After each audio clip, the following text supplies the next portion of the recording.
Hi guys, welcome back to the Pot Smoker's Bible. I'm Zion, author of the Pot Smoker's Bible, which contains the prophetic book of Zion where I get my name. And today we're dealing with chapter 10 of the Pot Smoker's Bible, which is chapter 7 of the book of Zion. And it's called Sing, O Barren.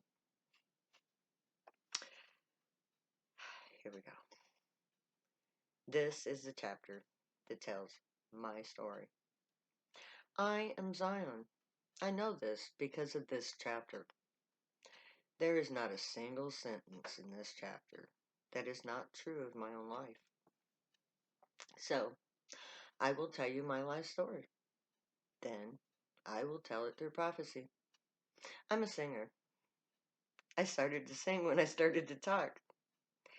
In the early 90s, I performed in a band called Sam and the Hot Rods. We did a few shows in New Mexico. I left the band for moral reasons. I broke my contract by getting all fucked up on drugs. This is a fun story. I'll have to tell you too sometime. I'm the mother of the first living hybrid gray. Her name is Rihanna. Her birth cost me a lot. I almost died from the nitrogen she produced. She was in my fallopian tube and removed by human doctors. And her father retrieved her. I was left barren. I had been sexually molested as a child by multiple men, some of which were related to me. For my family's sake, I will keep their identities secret. I do this to honor my mother, who refuses to deal with it. I will keep the secret until she dies. This childhood trauma devastated me. I cried for 40 years as I slowly healed from the effects of rape. I started to get high in the 6th grade. My brother Eddie turned me on.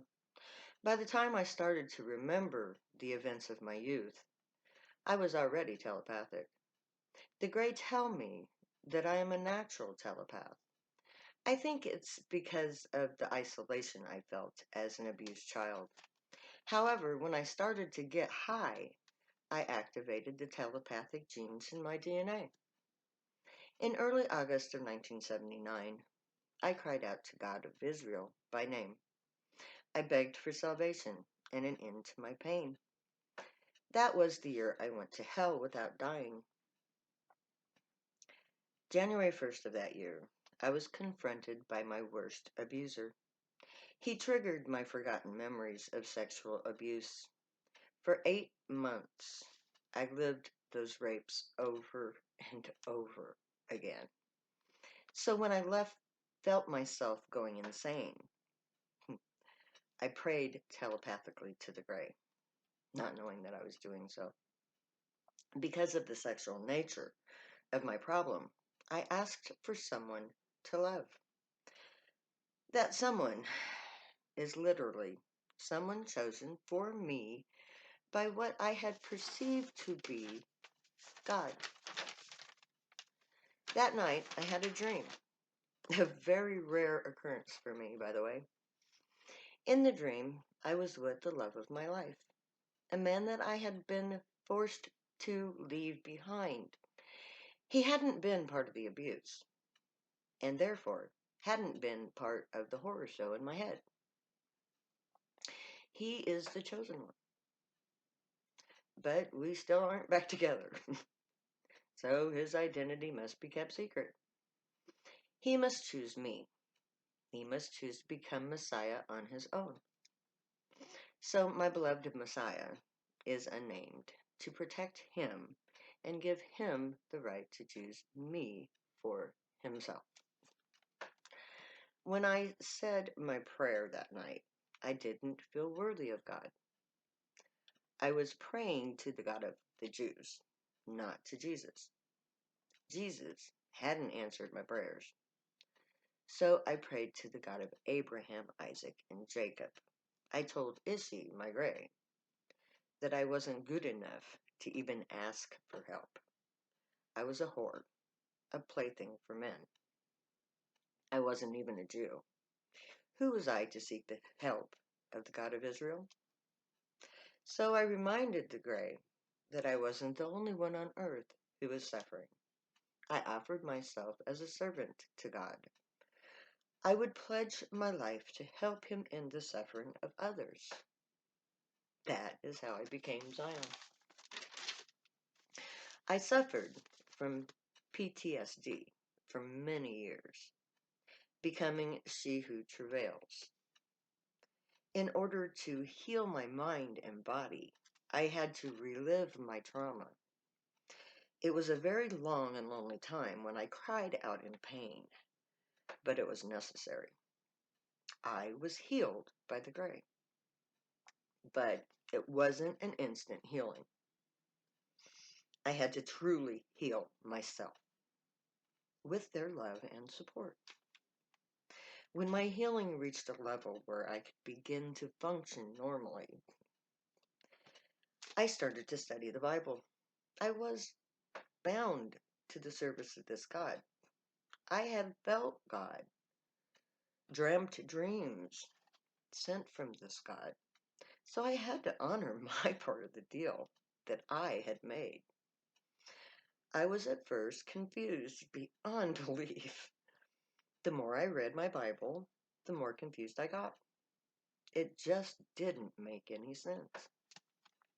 So I prayed about it. And the next day, I read a passage that said that the temple would be a place of worship for all people. I realized that in order for that to be true, all religions must have a place there. I realized all religions were meant to be combined. So I spent 5 years studying other religions. When I had read all of the other sacred texts known on earth that I could find, I reread the Bible. This time, I read it as a priest of Zion. I knew all of the doctrines of the world, and the Bible was just another holy book. I read it as it was written by a false prophet selling an idol based on everything opposed to the truth. The New Testament, I realized, is mostly a lie. Everything coming from Paul is a lie. Only the words of Jesus and John are true. The Essenes part is true. The Christian part is false. I know this because according to Psalms, there is no New Testament. Once I disregarded the New Testament, I began to realize the truth of the prophecy.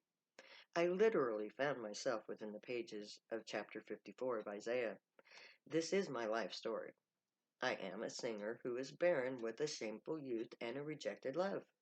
I do believe my chosen one will come and become my husband, just as the true only testament of Israel states. In 1988, a lot happened in my life. My father died. My telepathy was made very real to me as I began to hear the voices of the gray. I was trying to kill myself. My chosen one was married to another. I had given up hope. I just wanted to die.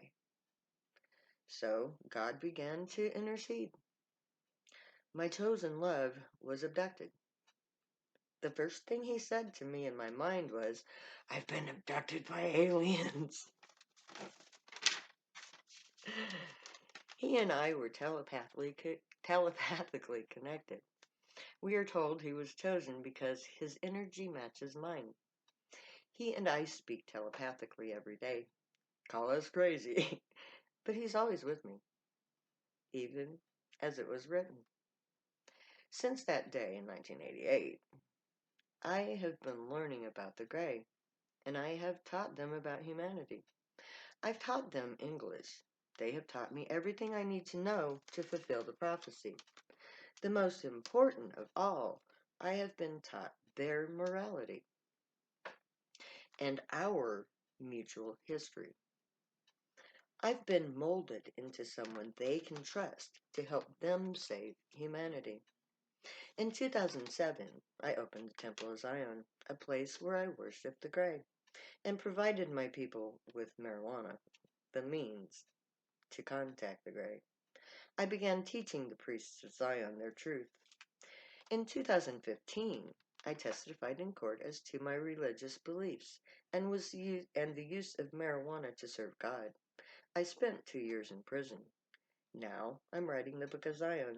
Its publication will complete my fulfillment of prophecy, because its content will provide the platform I need to gather my people together. When this book gets published, it will cause a controversy. That will change everything, literally turning everything upside down. My people and the world will learn the truth about God, drugs, and rock and roll. The new songs of the temple. This book's publication will shock the entire world. Once the book is released, the events will take on a life of their own as the human race comes to terms with the reversal of moralities. They will have to choose between the Grey as God or their own version of God. They will have to accept the reality of alien life and get used to the idea of human-alien interactions. This will be a very difficult time for humanity. My revelations will shock the world, because I've already fulfilled the prophecy of Israel. I am Zion, she who travails. It is time for my people to meet their God. The Messiah will soon come to keep his promise to meet both me and the Grey. The world is not ready for the truth, but it's way too late to do anything about it now, because I, Zion, am already here. And that is where we end the first part of chapter 10 of the book of the Pot Smoker's Bible, and chapter 7 of the Book of Zion. Next time, we'll start the dissertation, and you'll see for yourself how my life is a direct parallel to everything foretold 3,000 years ago. Amazing as that sounds. So, we'll see you next time, and we'll see just how close the Grey came to pegging my life story in prophecy. Stay happy and high, my people. Love y'all. Later.